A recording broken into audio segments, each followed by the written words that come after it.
ഇരിട്ടി നരിമടയിൽ താമസിക്കുന്ന ചിറക്കൽ ജെയിംസിന്റെ വീടിന് മുകളിലേക്ക് മണ്ണിടിച്ചിലുണ്ടായി. മണ്ണിടിച്ചിലിനെ തുടർന്ന് അതിശക്തമായ രീതിയിൽ മലയുടെ മുകളിൽ നിന്ന് ജലപ്രവാഹവും ഉണ്ടായിരുന്നു. വീടിന്റെ പുറകുഭാഗത്തെ ഭിത്തിയിൽ അപകടകരമായ രീതിയിൽ വിള്ളൽ വീഴുകയും വീട് നിലവിൽ അപകട ഭീഷണിയിലുമാണ്. വീട്ടുകാരെ സുരക്ഷിത സ്ഥലത്തേക്ക് മാറ്റിപ്പാർപ്പിച്ചിരിക്കുകയാണ്.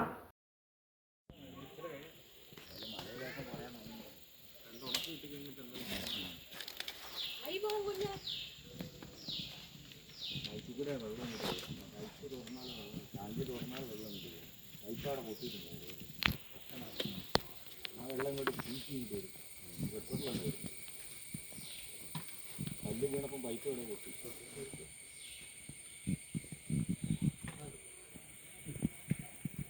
നേരിട്ട് മുഴുവൻ മണ്ണാവും.